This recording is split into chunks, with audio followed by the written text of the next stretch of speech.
Hello everyone welcome back to my channel Shruti's world friends. आज मुझे आपण गोटे हेल्थी रेसिपी आनी जहाँकि हूँ सुजी उपमा। सुजी उपमा बनाया प्रोसेस बहुत इजी। किसी टिप्स फॉलो करंतु देन आपन सुजी उपमा परफेक्ट हम।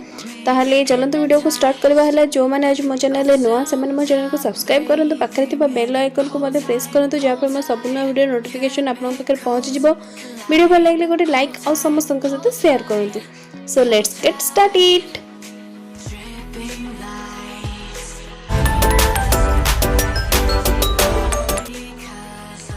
सुजी उपमा बनाइए मुझे सब सामग्री नहीं तो ये मुझे किसी सुजी 2 कप सुजी नहीं ताको मु चा पीवा कप रे मापिकी 2 कप नहीं किसी पियाज गाजर कैप्सिकम कोबी एवं आलू लुण हलदी लंका गुंड सोरिष किसी ड्राई फ्रूट्स जो थे काजू एवं बादाम एवं पानी। तो चलतु आम स्टार्ट कर। प्रथम आम सुजी को भल भाव भाजी नेबा।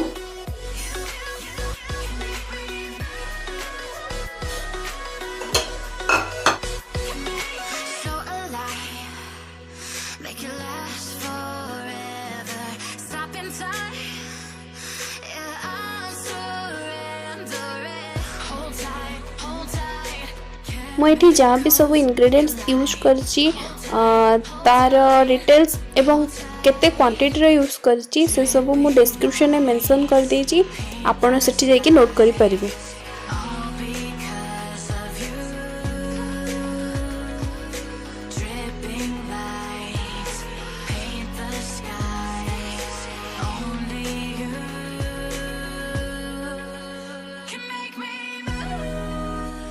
मन रखु सुजी को अधिक समय भाजबे जहाँ द्वारा सुजी पोड़ी जाई पारे। से 6 ରୁ 7 मिनिट पर्यंत कंटिन्यूअसली टिके भाजी दिंतु। That's enough. तापरे ताकू गोटे प्लेट को बाहर करी ताकू ठंडा होगा छाड़ी दिंतु। वर्तमान आम नेक्स्ट प्रोसेस को जीवा। मुझे 3 ରୁ 4 चम्मच तेल नहीं। तेल टिके गरम हो आसले से सोरिष एवं मो पाखे भृषंग पत्र नथिले से आप भृषंग पत्र ऐड करि परिबे। देन ड्राई फ्रूट्स को पके 1 मिनिट पर्यंत फ्राई करबा।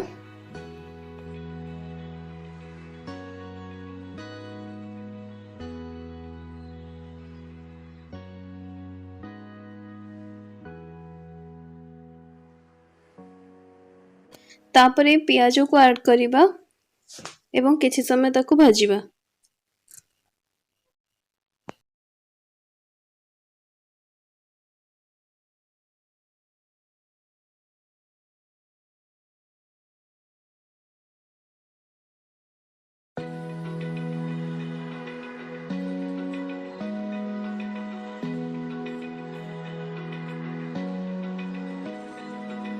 Open eye, feel the waves cut through me, hypnotized by the sounds I'm breathing in. Hold tight, chemicals collide.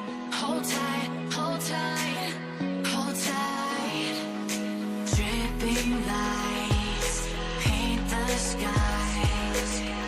पियाज कुछ समय भाजी हो जाए आम सब परिवा को ऐड करदबा एवं ताकू भाजी नेबा।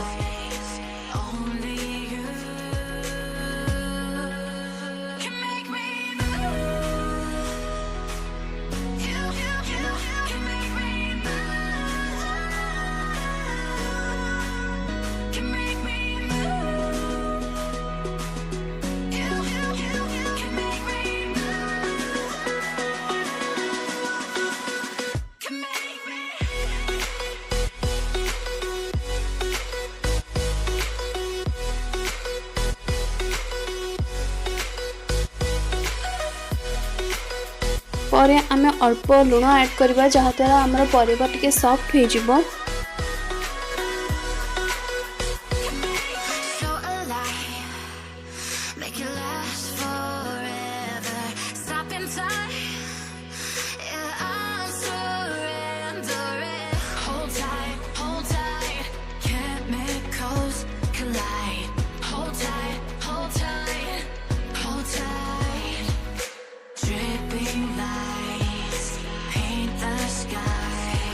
वर्तमान आम आपको 2 मिनिट पे cover करदबा। Dripping lights paint the skies. Only you can make me move. वर्तमान हाफ टी स्पून हल्दी पाउडर एवं हाफ टी स्पून लंका गुंड एवं स्वाद अनुसार लुण। मन रखु आम पूर्वर लुण ऐड करते से आपण हिसाब से देखिकी पकेबे। देन ताकू पकई सारा पर आम भल भाव मिक्स करदबा।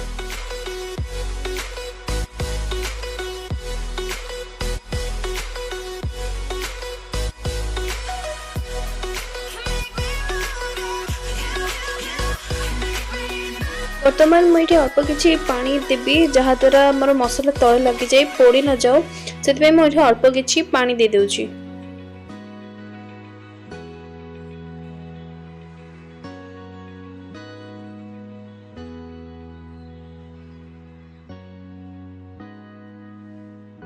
वर्तमान मैं 3 ରୁ 4 मिनिट पर्यंत कवर कर दूची। 3 ରୁ 4 मिनिट हो सारा पर कवर को खोलिबा एवं ताको भल भाव मिक्स करबा। से 3-4 मिनिट भितर आपण आपको मझे मझे टिके मिक्स करथिबे नहले तल लागि जाय कि पोड़ी जबार चांसेस थाए। मुझे गाजर को चेक करथिली से सिझी कि नाही किंतु परिबा गुडी को मोर भल भाव सिझी नाही सेति मु ताको लास्ट 2 मिनिट पर्यंत कवर कर देबी जहा द्वारा मोर परिबा परफेक्टली सिझी जाइथिबो। 2 मिनिट हो सारी भल भाव मिक्स करिया। वर्तमान मुझे पानी ऐड करी मुझे 2 कप सुजी 3 कप पानी ऐड करुच्ची। आपड़ जदि 3 कप सुजी कर 4 कप पानी ऐड करेंगे। आपड़ जिते कप सुजी ऐड कर सुजी नौ से 1 कप एक्स्ट्रा पानी देवे जहाँ द्वारा आपणकर सुजी उपमा परफेक्ट हम।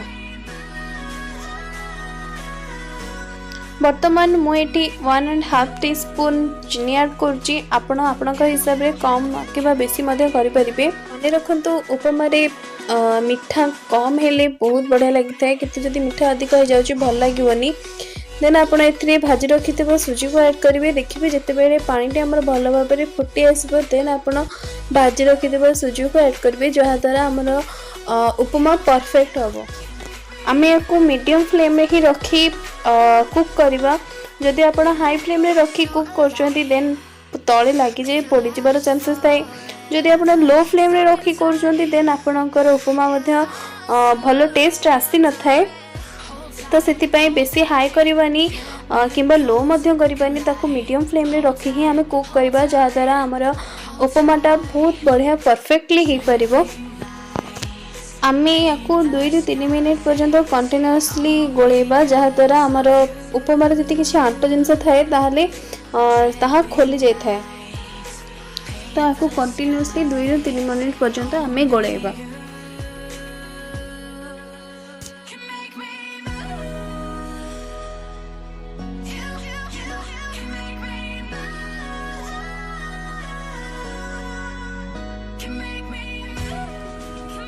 इठी मोर गोलेबार 3 मिनिट हो जाए। मु गैस फ्लेम को ऑफ कर दूची कहीं आमर उपमा सुजी उपमा रेडी हो जाए। एबे मुझे गोटे सर्विंग प्लेट को सर्व करके प्लेटिंग करदेवी। जदि चाहूँ आप टिके धनिया पत्र ऐड करेंगे जहाँ द्वारा से आहरी गॉर्जियस देखा। ताले आज वीडियोटी आपको केमती लगिला कमेंट करी निश्चय जानतु। वीडियोटी भल लगे गोटे लाइक करंतु एवं समस्त सहित शेयर करंतु। आपण घर लोक को बनई कि दिंतु। ताहले देखा आम नेक्स्ट वीडियो रे। Thanks for watching.